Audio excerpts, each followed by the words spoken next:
Yes, ma'am.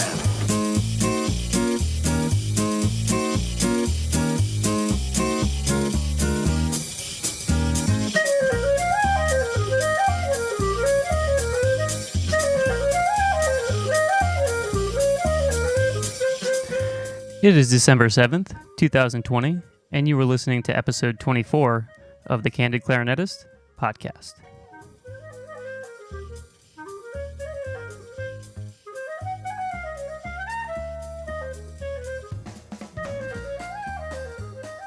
What's going on, everybody? Sam Rothstein here, acting principal clarinet with the Indianapolis Symphony Orchestra and host of the Candid Clarinetist podcast.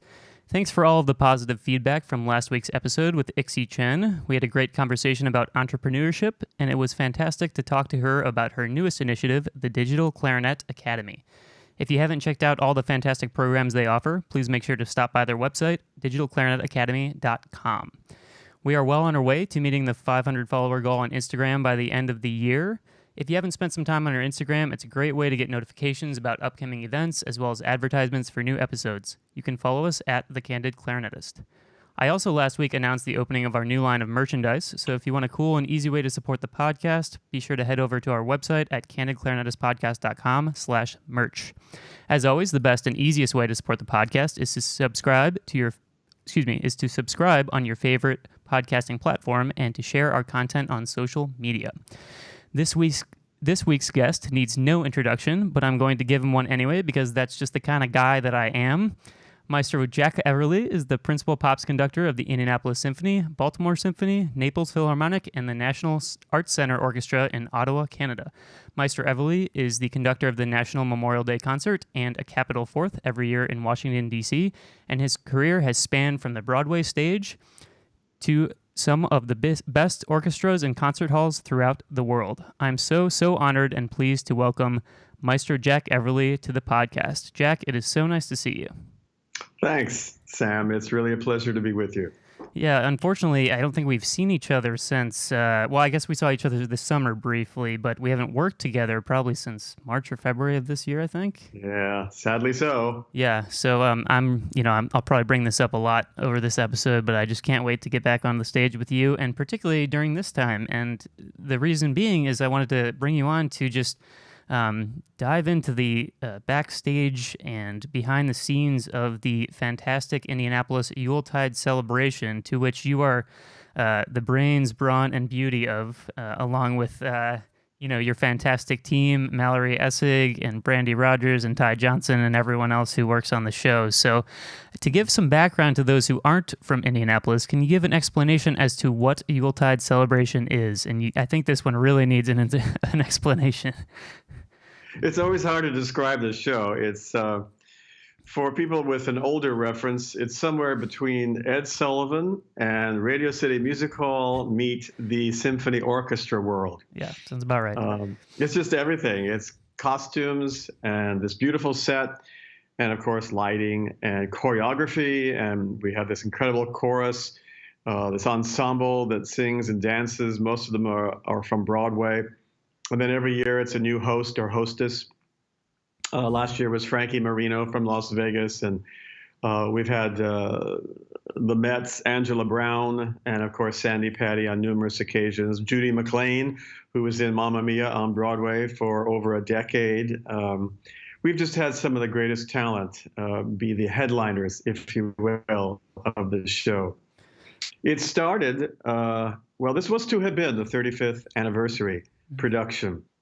And we had it all written, of course, and then bang, the world changed in March. So sadly, we're going to not do it this year, as everybody knows, and we're going to do this production that we have written, for the most part, next season. Oh, good, okay. Anyway, the show started 35 years ago, and I wasn't with it at that time. It was how do you say this? It was just a multidiscipline thing that the orchestra produced. It was one year when they weren't going to do a Nutcracker, I'm told. And so it became, one act was Modern Dance Company, Dance Kaleidoscope. And then the other act was carols, perhaps, and the Indianapolis Symphonic Choir. And anyway, it was genuinely a concert with very little production value. Tom Ramsey, then the vice president, decided he wanted to give it a shot in the arm and change it somehow to take it into the future. He felt it was a little antiquated in its approach. So he brought in Ty Johnson. Ty had worked with Maestro Raymond Lepard on The Mask of Job and some other things that Raymond wanted to have a theatrical edge to. And Ty had incredible theater background and Disney background and all these things. So Ty came in, and that's when I believe Keith Lockhart was still conducting. Oh, no way. I didn't know that. Yeah. Anyway, I came on board in 94 because Keith got this job with some orchestra in Boston. The name leaves me for some reason. Never heard of them. Yeah, so they were looking for a conductor for Yuletide, and I was one of the 2 or 3 people that Ty interviewed in New York. I was with American Ballet Theater at that time. And I love doing Nutcracker. So actually, and I do mean that sincerely. So it was kind of hard to say no to another ballet theater season of Nutcracker. But I've always, since I'm from Indiana, I've always wanted to conduct the Indianapolis Symphony Orchestra. And I thought, this sounds like a great idea. Mm-hmm. It's dancing and singing and holiday music, and I loved all of that. So in 1994, I did my first Yuletide celebration, and the rest is history. Oh, it's you're continuing to write the history, I believe. So we'll get back into Yuletide for a bit, but do you think that? Well, let me ask you this: when did you first work with the ISO? Was it exactly for this production, or had you had a previous relationship with the orchestra? There were a number of attempts. Sue Staton, who was then the artistic head director, tried to work it out with my schedule to do, I believe, a New Year's Eve concert or 2. And for some reason, it just did not work out ever. And I was always very disappointed by that. So it did turn out that Yuletide Celebration of 1994 was my first time with the Indianapolis Symphony Orchestra. Oh, that's very cool. And of course, you now later became the principal Pops Conductor of the orchestra. When did you achieve that title? I believe 2000 or 2001. Okay. Somewhere right around there. So here's the real question. How many Yuletide shows have you done? Well, I don't have an answer for that, but you'd have to do the math somehow and realize that every year we are in this unique position of doing repetitive performances that number anywhere from 27 to 32. Just depends on the calendar. And most of them are sold out. So we have this incredibly loyal audience. It ends up being about 40,000 people every December, which is, wow, what a blessing that is. That's amazing. Yeah. And, one thing I will say too, for our first, or for our audience members that aren't familiar with Yuletide is that, well, the first thing I'm going to say is I lost my train of thought. The second thing I'm going to say is that, well, we'll get back to that because I can't remember what I was going to say. You know how it goes, Jack. Oh, I know what I was going to say. So there are, he said there's 27 to 31 shows each time. I remember the orchestra can take shows off. We have time off, right? We have relief services that we can use. I have never seen you miss a show. And I've done it for 5 years. And you just stand up there like a total champ and just do it every night, standing the entire time, the entire 2 hours or hour and a half, however long. It's 2 hours, right? Yep. Yeah, 2 hours. Go ahead. That's the easy part. Yeah. That's the easy part. I mean, I hear this often. How on earth do you do this so enthusiastically night after night after night after night? I had some great training on Broadway. And when you're doing a Broadway musical 8 times a week, sometimes for 2 years, you'd better find a way to keep it fresh or you'll end up at Betty Ford's. It's just, you have to keep yourself sane. And to do that, I love being in the moment. And I think if you're not in the moment, you're missing something very wonderful. So I have a great time. Keeping it fresh is just, I think it's my responsibility to all the musicians to look enthused, look in the moment, and be there, and really, and I am. Yeah. That's the easy part. And I think too, it's for those who haven't been to it. They build out the stage, so there's this big terraced set. So the singers and dancers are in the front, and then the musicians and the orchestra is the backdrop.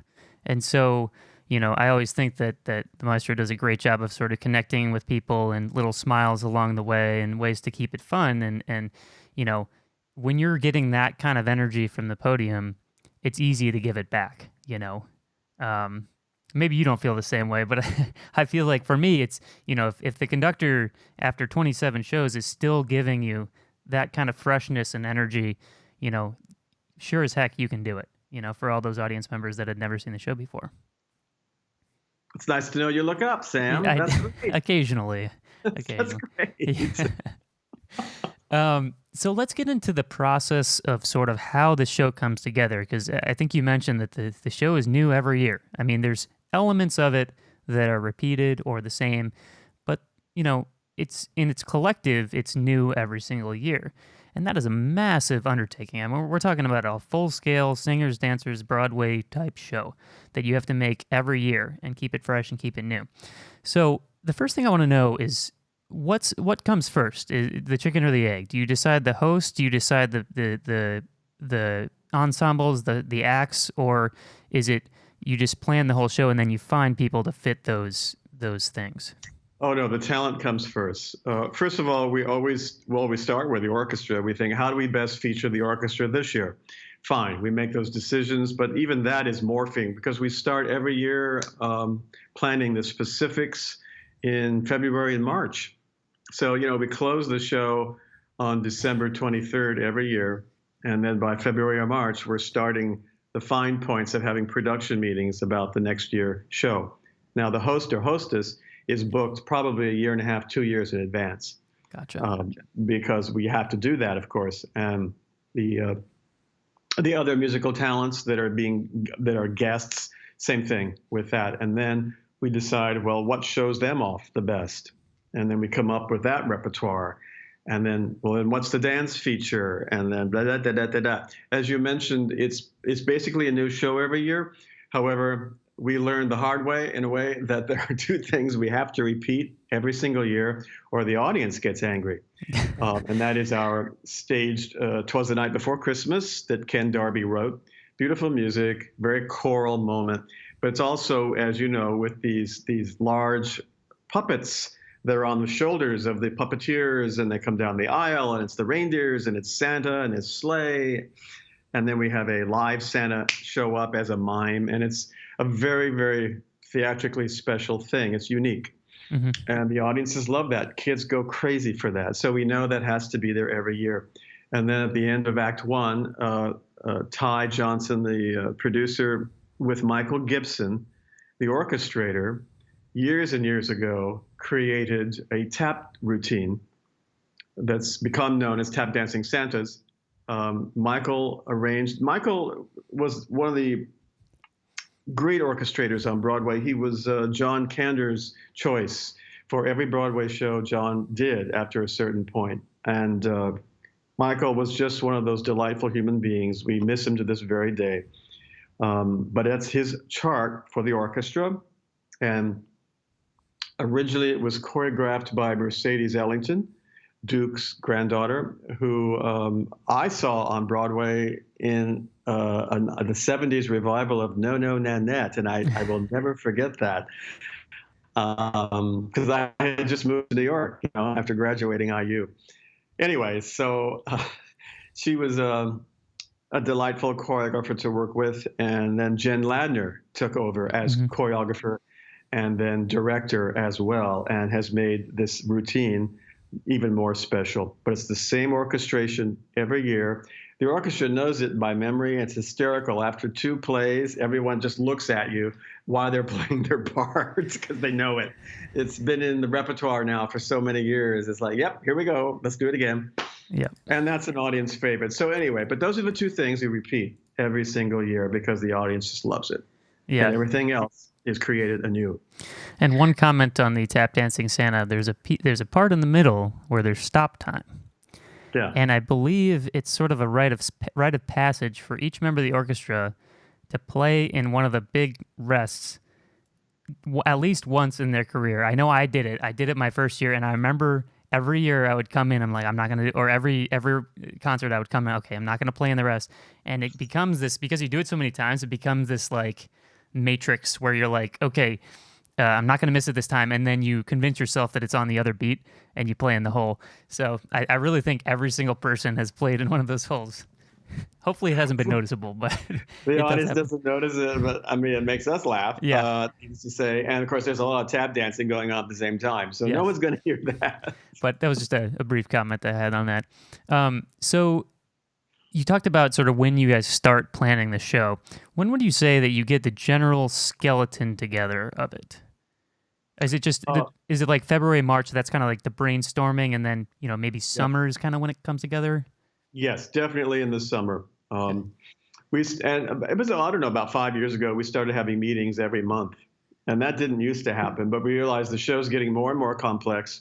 There are more and more things to decide, and why have it be a frenzy in August and September? So let's just back it up and start working on it earlier. And it's very helpful to do that because every creative process is assisted by more time, and it also allows the library more time to work on new arrangements and engrave them and get them ready. And like as I said, the entire show becomes more complex every single season, and musically, it's complex as well. Yeah, absolutely. And one of your great talents among the many is your ability to arrange charts. Every time I see ARR Jack Everly on the corner of a piece, I'm like, all right, this is gonna be sweet. Yeah. Yeah. No, it's always great. And I really mean that. And you do some stuff for Yuletide now, probably not as much as you used to. I don't. Maybe I'm misspeaking there. Necessary. Yeah. It was 2 years ago. We did the Holly Jolly Dollies, we call it. Yes. It's a great dance number that Jen created, and so she and I went into our series of meetings and said, well, what do we want for this thing? Where it's all these dolls, kind of like Radio City in a way, music hall. And they're going to dance, of course. They look like little dolls, and they have these large cubes, these blocks that have letters on them. They're going to spell things out. But what are we going to do? What's the music? So we hit upon doing Nutcracker. That doesn't sound entirely original, except that we also did it in the style of a lot of the great dance bands of the 40s. Mm-hmm. So it's pretty much swing, most of it. And then at one point, the Offenbach can comes into play just because it's silly and fun, and we can do that. And then we go back to Nutcracker, and we thought, well, this is good because it fits what we want to do choreographically, and it gives us a nod to Tchaikovsky's greatest score. And everyone is always asking, can the orchestra play that? We don't want to do too much of it because we don't want to be in competition with companies that are actually doing the Nutcracker. That would be, taking the thunder or the wind out of their sails, and we don't really want to do that. Mm-hmm. But doing a swing version of it harkens back to another time period, and the orchestra brings to it what they do. And we thought, great, this is it. So that went through one production meeting, one phase after another. Finally, we got it down to, okay, that's it. That's the piano reduction. Let's record it. Does that make sense? Yes. Then I went to orchestration. And then we had it engraved. And then we did a reading for our, all the new charts, as you know, that we do every prior. And then kind of all hell broke loose because we realized a lot of it had to be nipped and tucked, and then changes were made. And it became this rather successful thing. So I'm very happy with it, very proud of it. Yeah, and that's a great chart. For those who know, I always kind of harken it to the Duke Ellington Nutcracker Suite. There's a lot of kind of, similarities in terms of like the feel of it, which I love. I love that so much. So, but yeah, it's, Jack is a man of many talents, and arranging, I think, is just an incredible talent of yours. And especially, this is kind of getting off the Yuletide thing, but you always cultivate these amazing programs, and we'll kind of get into programming a little later. You cultivate these amazing, incredible programs, and it needs an overture, right? I mean, it doesn't need an overture, but a Jack Everly show needs an overture. And so you always put together this incredible, hodgepodge of whatever it's a '60s Broadway or whatever, and then you just get all the greatest hits, and it's all arranged by you, and it's really amazing. So They're fun to do. My parents always listened to pop music and Broadway shows.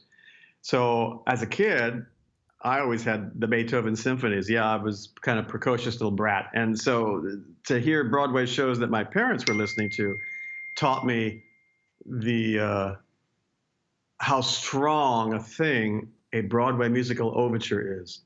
mm-hmm. It's supposed to generate excitement and anticipation. And that's the whole point of an overture. Yeah, absolutely. So that's really cool. I always enjoy playing your charts, and you obviously do it not only for Yuletide, but you do it for the other concerts that you do as well. So how well, actually, let's go back because I want to know, like, you mentioned some of the previous hosts that we've had for the show. So what is the sort of impetus for deciding, like, okay, we want this host? When we say, okay, I want to try somebody new this year? Like, what is it just kind of like a feel thing?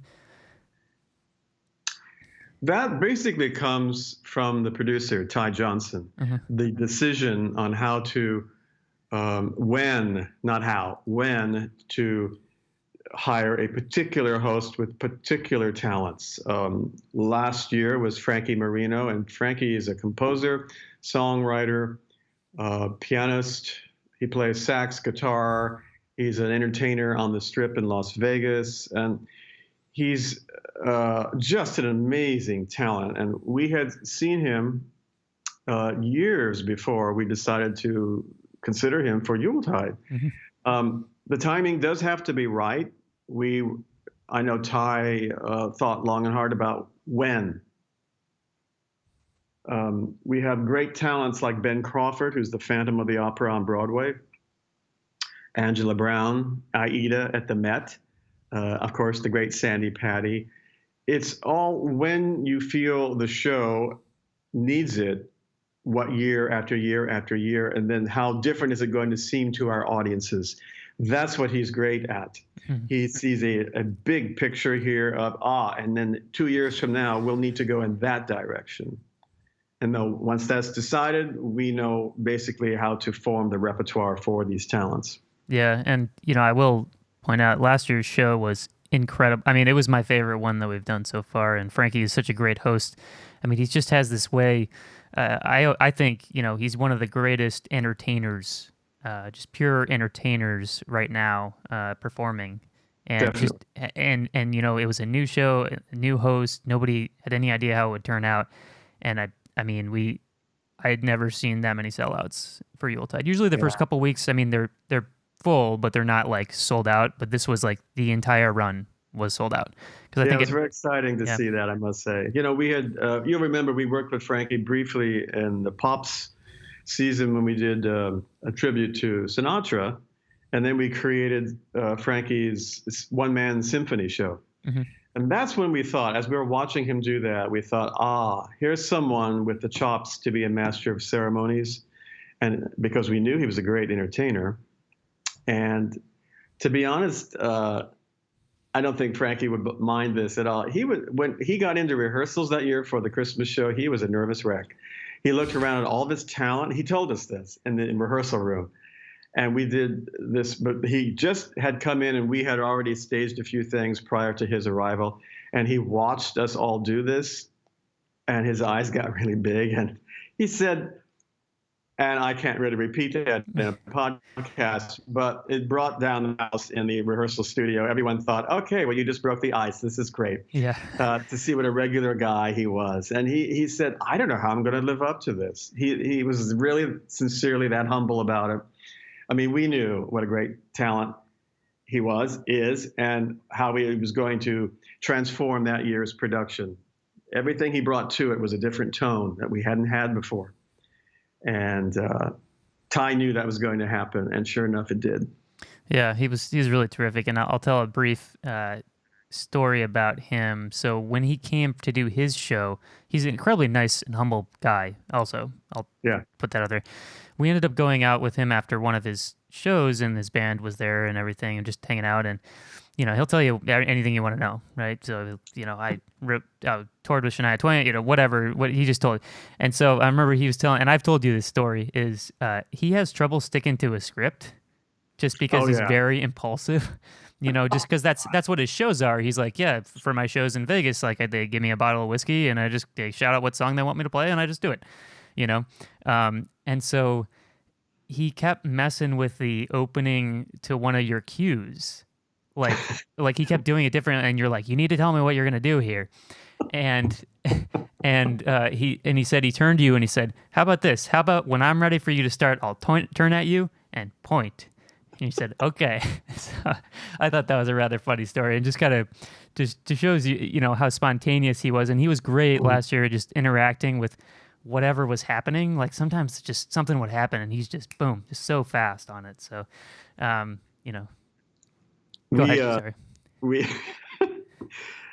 One of his fears of doing the show was that it was scripted. It's always scripted. It seems spontaneous, but it's not, because we have all these lighting cues to call, and we have, stage cues to call, and things start to move, actors start to come on stage, blah, blah, blah. And that was new to him, that whole idea that if you don't say this line, the rest of this isn't going to happen. Right. You won't change the lights. Nothing will go on if you don't say the line. And so he was kind of terrorized by that, but we got it down. We would run lines with him for the first week constantly. And especially when it came time for cues, I said, Frankie, we have to have a cue. Yeah. You just can't stop talking and leave the stage. So this whole theatrical approach was very new to him. And I must say, he really got on board with it. And it made him a nervous wreck for the first week, but he's such a delight to work with. You don't care. Yeah, terrific guy and performer. If you haven't looked him up, Frankie Moreno, he's a lot of solo charts out and stuff as well. Follow him on Instagram. Just a great person and an incredible performer, and I can't wait to see him back at some point, which I'm assuming he will be based on how successful it was. So let's talk about the rehearsal process, because obviously we're a symphony orchestra. We play music every week, and so we can't I suppose we could, but take September through November and rehearse for Yuletide. So how can, and in addition to the actors and singers and stuff, how condensed is this rehearsal process, and how efficient does it have to be? Oh, super efficient. Absolutely. Now, what we have started doing over the past, 5 or 6 years is we have finished a lot of the new arrangements early. And this never used to happen, but now we work on them, as I mentioned earlier, during the summer. So when it comes time for a regular season, we try to find a space in a Pops rehearsal in September, October, or November to do one new chart that has been finished, engraved, and we want to hear it and give it an advanced reading prior to the actual intensive rehearsals for the show. And that has helped immeasurably. And the library has been so helpful at getting this stuff engraved, parts created. And then after we hear the orchestra play it, sight read it, then we take it back and do tweaks and adjust it accordingly. So that's one part of the rehearsal process. The cast comes in from goodness knows where, mostly New York, and fortunately many great talents that are local. And they start rehearsing the week before Thanksgiving on the third floor of the ISO. And so we set things that are in place every year, like Santa Tap, and get that going. That has quite a few people that are not part of the rest of the ensemble, for example. So and we have our Sitzprobe with the orchestra, wherein we read in the morning more of the new charts. And then the entire cast comes in. Well, we break for lunch, as everyone knows. It's a traditional thing. So the cast and the orchestra mingle and have a great lunch. And then we go back into the rehearsal in the afternoon and do all the vocal charts with the entire company lined up on the edge of the stage and the entire ISO. And it's a wonderful feeling. It's to hear all that music for the new show. And everyone's kind of super enthused, and some people are teary-eyed, and it's exciting. And then there's Thanksgiving. So the cast actually has Thanksgiving Day off. In Indianapolis, we have this wonderful festivity on the circle called Circle of Lights, and that's Friday night. And often Yuletide has a part of it. So that has to be rehearsed. But the cast comes back into the rehearsal hall on that weekend after Thanksgiving. The orchestra has that time off, which is wonderful. But the cast keeps rehearsing. And then the following week, we start doing tech rehearsals of the entire show, Tuesday, Wednesday, Thursday, and we open on Friday. Of course, last year it was different because the calendar hit in a very, very different way, and we backed everything up much earlier. That proved to be so successful. I hear rumblings that may be the new norm. Yeah, I don't know. I was going to say because, man, if any of my colleagues are watching, I apologize, but it was actually really nice. And you know why? It was because all those families, because basically what happened last year was we had Thanksgiving Day, and then opening night was Saturday night? I think so. Yeah, because I think Friday night was our dress rehearsal. Or no, Friday afternoon, because we didn't want to do it during the Circle of Lights. You're right.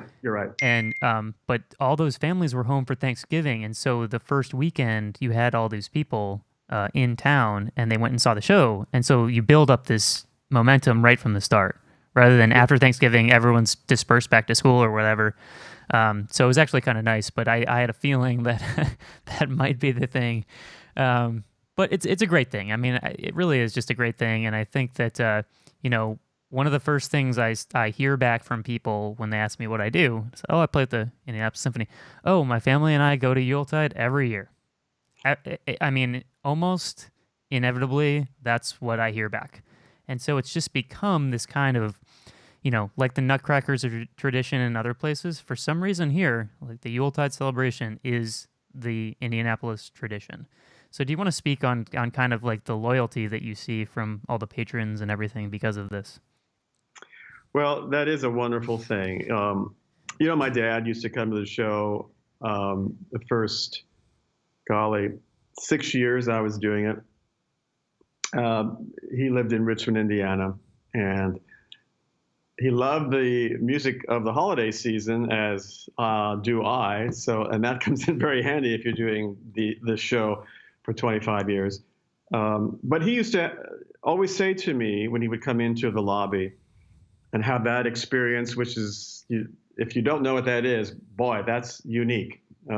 We have this incredible Wurlitzer console out there and this brilliant theater organist, and we have characters of the holiday season, and it's just beautifully decorated. So the lobby is an experience unto itself. And my dad used to say, wow, look at all these families. Dad used to own a shoe store in Richmond, and he said, look at all the little kids dressed up. Isn't that neat? That's really special. I said, how'd you like the show, Dad? He said, oh, yeah, the show's fine. But look at all these families. Yeah.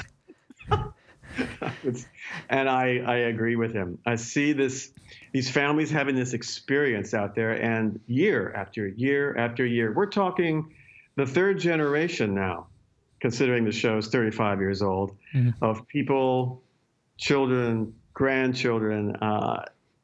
It's really special to see that and to know it's happening every single show. You just sense it. We're on stage or on the platform, cue, go, starts the show, the drape goes up, and we hear that audience response. You think, yeah, these are people who really want to be here. Mm-hmm. Love what this experience is. Yeah. I love that. Yeah, absolutely. And my mother-in-law, so last year, all she wanted was for all of us to get tickets and go see me play in the show and everything. They live in Vincennes, Indiana, which is southwestern Indiana, excuse me. And they got tickets. My nieces came, my sister-in-law and brother, her husband came, and my mother-in-law was devastated this year that they couldn't come back. It was like her favorite day of all time because they were all together. They were all doing something fun. The kids were happy. They got to see me play. Like it was just, and so she has already been talking about it, and she's like, we need to go again next year. So it's pretty easy to get sucked in. I feel like it's just an experience. It's a great feeling, the whole experience. Yeah, absolutely. So, Jack, let's move and talk about your career a little bit, other than just Yuletide, because obviously you work all over the country and the world. So, um, you've worked with a lot of these orchestras, and I want to know what makes the Indianapolis Symphony special to you. Over the years, I've been fortunate enough to work with the ISO. I've come to really appreciate not just the musicality. When you're on a certain echelon of professionalism, you expect musicality. Everyone has trained for that all their lives, and they're incredible at it. But beyond that, there's a flexibility and there is an awareness of what we're doing. Now, by that, I mean, yes, I know last week was Bruckner, and that was wonderful. And it was very soul-stirring and all those things. And this week, guess what? It's a tribute to Frank Sinatra. And Yep. Being able to turn on a dime, it's something that orchestras in North America have gotten on board with over the past many decades. But there's something very, very special about the way the musicians of the ISO do it. There's an enthusiasm there. There's a genuine love of doing it, of being challenged. Last week's Beethoven or Bruckner or whatever was great, and we needed that, and that was great for our souls. What are you going to do this week that's going to be great for our souls, Mr. Pops? And that's a challenge, let me tell you, when the musicians are that good. But it's fun. It can be, films. I adore doing films, and what it requires of the musicians is just mind-blowing. It's like, yes, we're all doing this, and I said you don't have to be on the click track, but I'm on the click track, and if you're not with my downbeat, we're going to be playing Darth Vader's theme when Princess Leia is on the screen. Right. You can't do that, and it's so impressive how this very densely orchestrated stuff can be played with such elan by the ISO, and with that pacing, it says we're in sync with the film. It's just this incredible musical flexibility that makes it so fulfilling for me. Yeah, and well, I gotta say, Jack, that and I hope it's okay that I call you Jack. I know that was a whole shtick in Yuletide one year, Maestro Everly or Jack. So but you may call me Maestro. Yes. Okay. Yes. Yeah. So Maestro, I gotta say that I love everything we do at the ISO, but I think quite possibly the Pops department is the best thing that we do there. And it's so easy. It's so easy for orchestras to just hire out a show. Pay for a show, get some, pretty bad charts, some okay soloists, and just, okay, we did a Pops week. Everyone's happy. The artistic quality, and this goes back to your arranging and everything that you put into every single note in the Pops shows is revealing. It's noticed. It's noticeable for the audience. It's noticeable for the musicians. The charts are good. It's not just somebody who doubled a bunch of piano vocals. I mean, it's there's important parts for each instrument, and I that's a credit to you and your team, and that all that stuff, quality matters when it comes to that stuff. And I think that's that's probably why you get the response from the musicians that you do, is because you give it back to us in that regard. Thank you. Yeah, you're welcome. So I want to know. Let's play a little hypothetical here, and you can answer or not. But I want to know, what is Jack Everly's dream Pops program? What is it? I don't know how to answer that. I mean, that is a question I do hear from time to time. I don't know how to answer it because in normal times, and they will return, yes, my dream is whatever I'm doing. And I just wishy-washy, I suppose, but it's true. When I'm allowed to do things like John Williams film scores with the films, and then turn around and do a tribute to Sinatra, and then turn around and do Yuletide Celebration, and then a Broadway repertoire, and how to reinvent the wheel when you do 3 different Broadway programs every year or 3 different Hollywood programs every year. It's all about the approach and the creativity of creating each of those with a different arc to be one step ahead of your audience and to present it in a different and fresh way. That's the creativity. And it's a dream to do that. And so I'm, it's a cliche to say, yeah, I'm living the dream. But when I'm doing all this stuff, I am. So there isn't any one specific program. I'm doing it. Yeah. And I'm really loving it. Good. I'm glad to hear that. Well, maybe we can narrow it down a little bit. Favorite Broadway overture? Let's do original orchestrations. Broadway overture. Sure. Well, the most famous and the one that's considered perfection is Gypsy. Yeah, that's what I was Everyone knows that. Even you know that. And you played it a lot. I think I played it before. There are lots of great overtures that nobody knows because they're from flop musicals. High Spirits. Great overture, and nobody knows that musical. And it was in the same year as Hello, Dolly. And Tammy Grimes be Lily, and it's based on Noel Coward's Blithe Spirit, and it's got a fabulous score from the 60s. Great overture, and nobody knows it. And you couldn't possibly program it. The audience would just look at you, and then you'd hear crickets after you performed it. Yes. I went out on a limb one year. We had Florence Henderson guesting with us, and she had an Indiana connection way back, and she was a delightful human being. And I remember growing up, also in the 60s, she did a Broadway musical because she was a great soprano. She and Shirley Jones were under contract to Richard Rodgers, and they became the next soubrettes, if you will, in Oklahoma and Carousel. And those are the only two sopranos under personal contract to Richard Rodgers. Anyway, she did a show that Noel Coward wrote called The Girl Who Came to Supper. This is based on The Prince and the Showgirl that Marilyn Monroe and Olivier did. Delightful comedy. Anyway, they made it into a musical. Probably a mistake, but they did it. And Jose Ferrar, Florence Henderson, Tessie O'Shea, and I reconstructed the overture, which all the parts were thought to be lost. And of course, naturally, I sleuth around and find these things. They were in a warehouse in London because that's where Noel Coward decided he wanted those parts to be. So after months of looking for these things, I found them. I put it together with the entr'acte, and then we performed it. I said, so we had a reason to do something that was so obscure that I wasn't going to hear crickets when it was over or really anger the audience. And then I explained this was Florence's show on Broadway, and she was highly acclaimed in this part, blah, blah, blah, blah, blah, blah. So I love esoterica, and I went off on a tangent there, but you really have to be careful on how you program that stuff. You don't want to turn an audience against you. Yeah, right. You probably can't use that one as the overture, I would imagine. Maybe not. Yeah.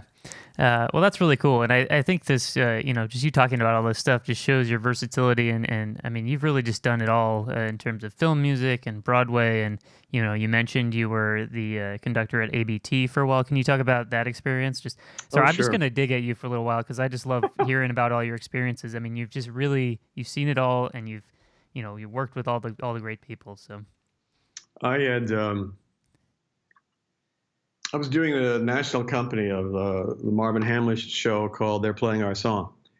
And the dance captain said, my husband is the tech director of American Ballet Theater, and I know you love opera and ballet, and they are going to be looking for a conductor in a year, a staff conductor. And so I can get you an introduction. And I said, that'd be great. Thanks, Amy. So she did. And I interviewed with the then music director of ABT. And he said, why don't you just come into the pit at the Met, just stand there and watch how a conductor in the world of ballet coordinates 85 musicians with the dancers. I said, wonderful. So I did that for a season. And then that music director came out to LA to see the showboat that I was doing with Donald O'Connor. And I guess he assumed, oh, well, now that I see this guy actually can conduct, I guess. And so they did a tryout with me. And this is when Baryshnikov was running the company. and I did the first week was the Dorati arrangement of Strauss music to, they call the ballet Graduation Ball, one act. And the following week at the Kennedy Center, I did Cinderella, full length Prokofiev. And then we moved to Boston for the last week, and I did Romeo and Juliet, Prokofiev, whole thing. I mean, for someone who had basically done their Playing Our Song and Hello Dolly, this was a bit of a stretch. Yeah. So I was a nervous wreck, but I understood pacing and choreography and tempo and all that, I guess. So after the performance of Romeo and Juliet, the wonderful Georgina Parkinson, who was also a great ballerina, she was one of their ballet mistresses at ABT. She looked at Misha and said, "Oh, Misha," and she points to me. We had just finished Romeo and Juliet, and she said, "What about him? What about him?" Because she knew this was the deciding performance. And he squinted and looked at me. And he went, "Oh, yeah, he's okay. We keep him." And thus, my career at ABT began. And I was there for 14 years, and I became the music director. And it was a really great experience. Working with Misha, especially, high point of anyone's career. Very musical guy, dry, oh my, defines at time dour, but he had a great sense of humor underneath all that. And I really respected him. Those were some incredible years, ABT. Yeah, very cool. And it's nice, you have a little bit of the, I don't know if I'm speaking the Arthur Fiedler thing where like we'll play a Pops concert, but you'll stick in some classical selections. Like I loved when we did the French program and we got to play Bolero along with La Vie en Rose, like stuff like that. I think it's really fantastic. I think it's... You make it sound like Bolero, La Vie en Rose mashup, and it wasn't that. Yeah, we'll consult Steve Hackman for that next time. Thank you. So before we were chatting, you for those watching live, there's two stockings behind you, and you said there was a story about that. And so I'm going to give you an opportunity to tell that story. Well, first of all, I'm in Florida right now. I'm doing holiday concerts next week with the Naples Phil. So I brought these with me because I knew we were going to have this podcast, and this takes it back to Yuletide Celebration. So there I am in 1994, conducting the ISO for the first time for these performances of the Christmas show. And, I was feeling like, okay, this is an audition. I'm feeling like, I have to be on my whatever, because I'm being looked at as all performers, and especially conductors are, of course.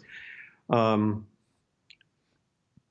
the conclusion of the last performance, which was, I don't know, at that point it was 27, I think. As I was turning around, this stocking, the small one, was being lowered from the fly loft. And I turned around, and there it was in front of me. And this is tape, and it says Maestro Jack. And this really great guy, we knew him as Flyman Dan. He operated the flies, and anything that flew in for the show, he was in charge of. He's no longer with us, bless him. That was lowered, and it was meant as a gift from the crew. Oh. And there is this thing that if you have been accepted by not just the musicians, that comes first, of course, but by the stage crew, there's some part of your humanity that is thought to be worthwhile. And this is on my dressing room door ever since 1994, because Flyman Dan lowered that so that I would see that as a gift. It was filled with things, candy and whatnot. And I have never forgotten that ever since. Wow. So that's pretty special for me. Yeah, what a sweet story. And I think that's a good way of, because it really is, they always say, and this I believe is used a lot in hyperbole, but they always say it's the Yuletide family, and it does feel like that, I think for a lot of other groups or a lot of other collections of people, it can be a little, repetitive or, what have you. But for this group, it really feels like something. It feels like something's happening, you know? It does feel that way. It is a cliche. It's like, oh, it's my family, but it really does feel that way. Not a dysfunctional one, I might add. It really it feels good. Well, sometimes. Yeah, to tell another story, and sometimes the musicians get a little creative in the middle of the runs. And so, you know, we have like one of our horn players has a couple of different Santa hats that he brings. Oh, yes. One's very tall. The year he shall remain nameless. The first year he brought that particular hat, it was it's a large, typical red stocking with white fur trim. There was a mechanism in it that made, at one point the little white fur ball was hanging over, and then it would go up. Thank you very much. So, but he didn't. I had no idea that was going to happen until it's suddenly there. And this is during Tap Dancing Santas. I'm in hysterics. I can't stop laughing. I can barely conduct. And he just had that look on his face that, okay, I got you. Yeah. I have now broken you up entirely. You can barely function as a performer, and it's all because I did it. Yeah. Well, it's such a fun time, and it's making me really miss it. I mean, I'm enjoying the extra time I have with my wife and my family and everything, but I'm looking forward to next year, knock on wood. Hopefully everything goes well with the vaccine and whatnot, and then we can absolutely get back to doing what we do best and doing what we all love to do and performing for all these wonderful families in Indiana. And Jack, before I let you go, I always give my guests an opportunity to sort of just have the floor, whatever you want to say, last words, if you have any shout outs or advice or just a soliloquy. The floor is yours, as it usually is. Gosh. I'll just be kind of saccharine and kind of very sentimental. We are all in this together. This is tough on everybody. I have so many friends who are performers, great musicians in orchestras, Broadway performers. It's even tougher on dancers and singers right now. We're finding ways, one small step at a time, to get back to some sort of normalcy in the orchestra world. We'll have to keep clawing our way back. It'll happen. I know it's going to happen, but this is something we have not gone through before. This pretty much humanity, naturally. And for performers, and for all of us who express our souls by virtue of the instruments we play, singers who sing words, emotions, oh my heavens, this has been just soul-wrenching, as it has been for everyone, truly. But have faith. We'll get back. It's just slower than we'd like, and it's traumatizing. We'll get back. Yeah. So everyone hang in there.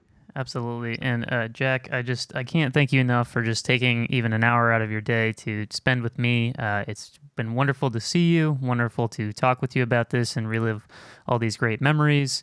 I've only been here, this is my 6th season, but it feels like, even the first year I was there, it felt like I'd been here my entire life. So, and you're a big part of that. So thank you so much. The musicians miss you dearly, and we cannot wait to be back on that stage with you, wearing our phallic Santa hats again. But thank you, Jack. It's been really great, and enjoy your time in Florida, and I will talk to you again soon.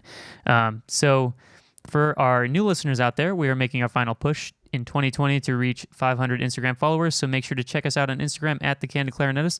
Also, be sure to stop by our website at candidclarinetistpodcast.com, where you can find more information about myself, the podcast, and links to all of our content platforms. Once again, I am Sam Rothstein, and thanks for tuning in to The Candid Clarinetist Podcast.